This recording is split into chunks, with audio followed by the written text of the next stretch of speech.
अनंत करुणानिधि, वात्सल्य वारिधि, सिद्धांत पारगामी, धर्म के स्वरूप को स्पष्ट दर्शाने वाले बीतराग भगवान महावीर स्वामी को भावों से वंदन।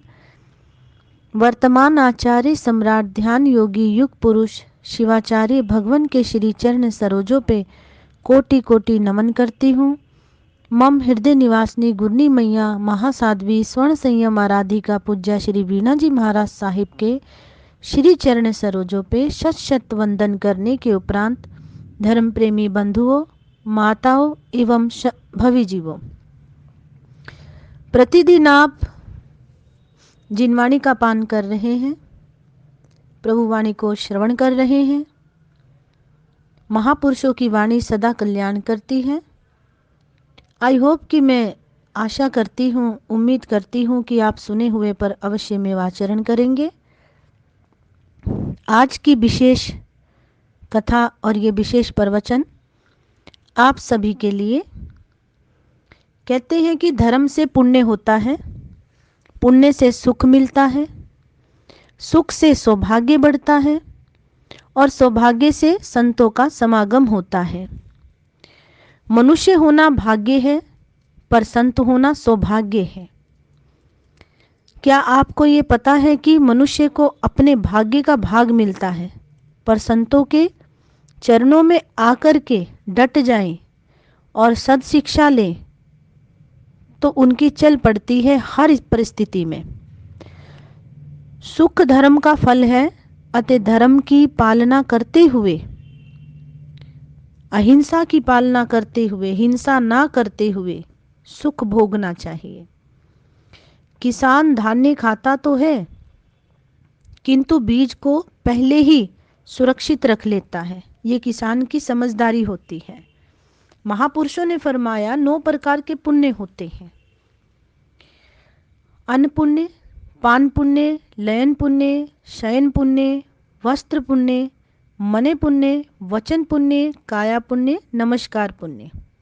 अन्न का दान देना भी पुण्य है, पानी का दान करना भी पुण्य है, स्थान का दान देना भी पुण्य है और शैया बिस्तरा देना भी पुण्य है, वस्त्र देना भी पुण्य है। मन में किसी के प्रति शुभ भाव रखना भी, दया करुणा रखना भी पुण्य है। वचन के द्वारा शुभ वचन बोलना, परमात्मा की भक्ति करना पुण्य है। काया के द्वारा किसी की सेवा भक्ति करना भी पुण्य है और निस्वार्थ भाव से नमस्कार करना भी पुण्य है। त्यागियों को, ज्ञानियों को, चारित्र आत्माओं को नमस्कार करना भी पुण्य है। और 18 पाप कहे गए हैं। 18 पापों में से सर्वप्रथम पाप है प्राणातिपात, यानी कि हिंसा करना। प्रमत्त योग से प्राणियों के प्राणों को हरण करना, उनका वध करना, प्राणियों को दुख देना, उन्हें प्राण से रहित कर देना हिंसा है। हिंसा सबसे बड़ा पाप है, ऐसा महापुरुषों ने फरमाया। कई बार हम अपने ही खुशियों के लिए, अपने ही हर प्रकार के उत्सव के लिए हिंसा भी कर देते हैं और उन्हीं में विवेक रखना है और बचना है।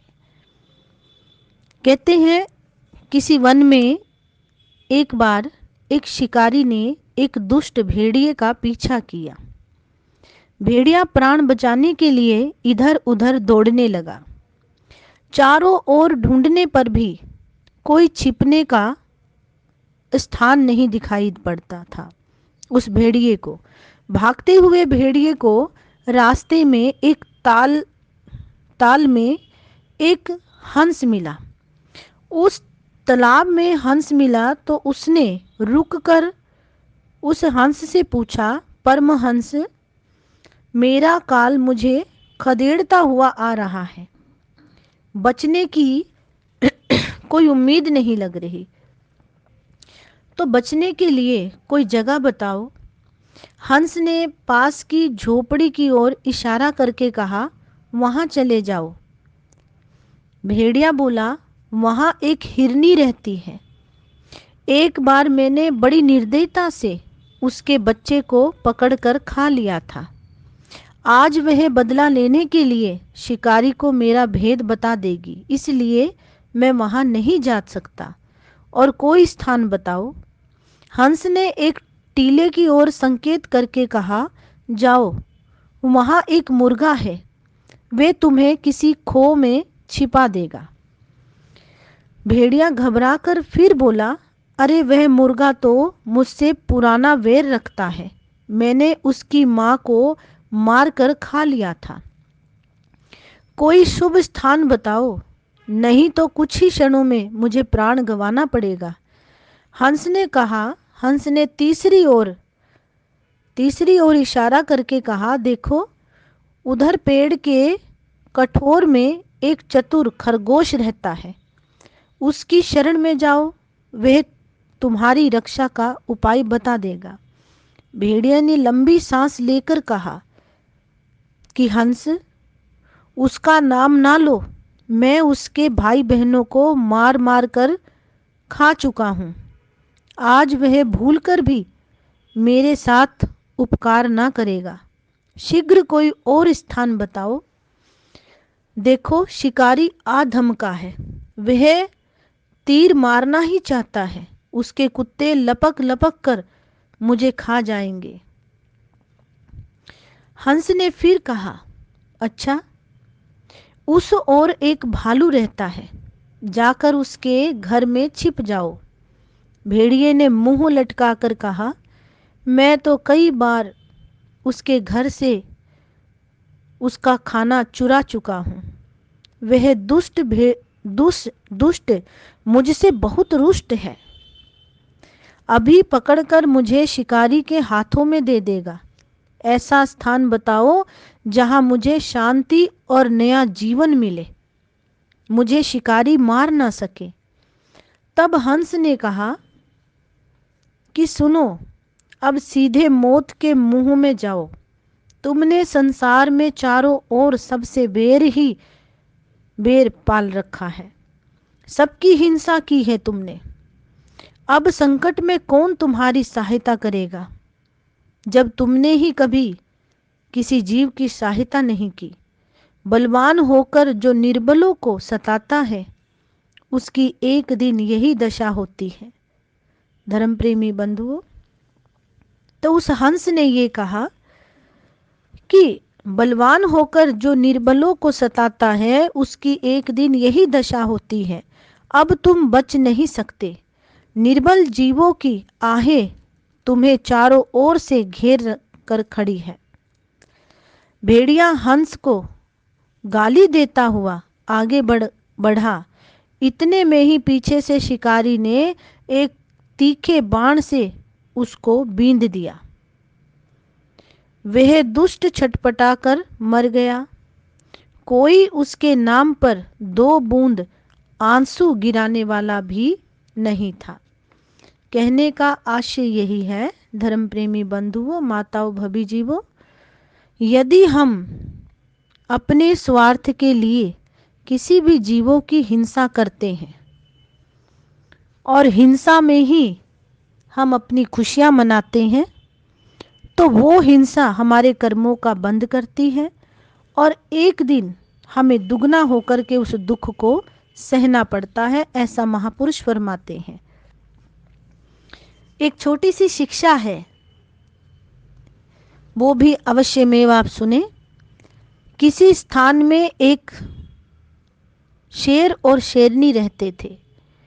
उस समय शेरनी के 2 बच्चे पैदा हुए, तो शेर रोज जानवरों को मारकर शेरनी को दिया करता था। एक दिन उसने कुछ नहीं पाया। घर आते समय रास्ते में गीदड़ का बच्चा मिला, तो सिंह ने उसको बच्चा समझकर होशियारी से दाढ़ों में दबाकर, अपने दांतों में दबा करके लाते हुए ही सिंहनी को दे दिया।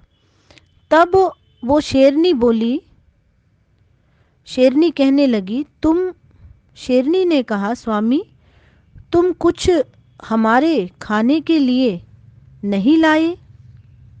सिंह ने कहा कि प्रिय, आज इस गीदड़ के बच्चे के सिवा मुझको कुछ नहीं मिला। इसको भी बालक समझकर मैंने मारा नहीं।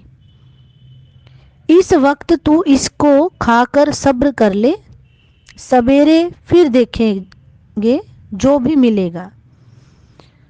तो उसने कहा, शेरनी ने, कि जब आपने इसको बच्चा समझकर नहीं मारा, तब मैं कैसे इसको अपने पेट के लिए मारूं? अब ये मेरा तीसरा पुत्र हुआ। इस प्रकार कहकर उसको भी अपने दूध का पान कराकर वो शेरनी उस बच्चे को पालने लगी। इस तरह वे तीनों बच्चे अपनी विशेष जाति को ना जानते हुए भी एक साथ अपने बचपन का समय बिताने लगे।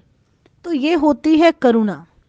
एक हिंसक प्राणी भी किसी प्राणी पर इतनी करुणा, इतनी दया धर्म प्रेमी बंधुओं, माताओं, भभी जीवों कर सकता है, तो हम तो इंसान हैं। मनुष्य जन्म पाना कोई आसान नहीं। बहुत ही पुण्य उदय के वजह से ये मनुष्य जन्म हमें प्राप्त हुआ। और प्राप्त करने के पश्चात यदि हम इस मनुष्य जन्म का लाभ ना लें, तो हमारा मनुष्य जन्म में आना कोई सार्थक नहीं होता। आज का ये दिवस, जिसे लोहड़ी के नाम से जानते हैं, आज आप सभी ने पतंग भी उड़ानी होती है, लेकिन एक बात अवश्य में ध्यान रखें कि जिस पतंग को आप उड़ाते हैं, आनंद लेते हैं कि मेरी पतंग सबसे ऊंची। वैसे तो आध्यात्मिक क्षेत्र में कहा गया है अपने भावों को उच्च बनाना चाहिए, अपने विचारों को उच्च बनाना चाहिए। पदार्थों के द्वारा कोई ऊंचा नहीं होता। सद्भावनाओं के द्वारा, करुणा के द्वारा, दया के द्वारा और उत्कृष्ट भावों के द्वारा मनुष्य ऊंचा हो जाता है, श्रेष्ठ हो जाता है। जिस पतंग को आप उड़ाते हैं, उस पतंग में जो डोर लगी होती है, उस डोर को चाकू से भी ज़्यादा तेज माना गया है। तो इस करके धर्म प्रेमी बंधुओं, मेरी माताओं, भभी जीवों, इस त्योहार में ज़्यादा से ज़्यादा आप विवेक रखें, ज़्यादा से ज़्यादा आप ध्यान रखें कि कहीं आपके हाथों से किसी जीव आत्मा की हिंसा ना हो। खुशियाँ मनाने का अर्थ ये नहीं है कि हम जीवों की विराधना करें, जीवों की हिंसा करें। एक दिन मनुष्य का आने का होता है, तो एक दिन जाने का भी अवश्य में होता है। तो हमें ये ध्यान रखना है कि हम किसी भी जीव के प्रति हिंसा के भाव ना रखते हुए प्रत्येक उत्सव को मनाएं, लेकिन विवेक पूर्वक मनाएं। इतना ही कहकर के वक्तव्य को विराम देती हूँ। ओम शांति। आशा करती हूँ आज के प्रवचन से आप अवश्य में कुछ ना कुछ धारण करेंगे। अगर उस गीदड़ ने किसी भी जीव को अभेदान दिया होता, तो उस गीदड़ को अवश्य में जगह मिलती। और उस सिंहनी ने जितनी दया करी, हिंसक जीव होते हुए भी ऐसी दया हम सब में भी होनी चाहिए एक दूसरे के प्रति। इतना कहती हुई ओम शांति। जय महावीर।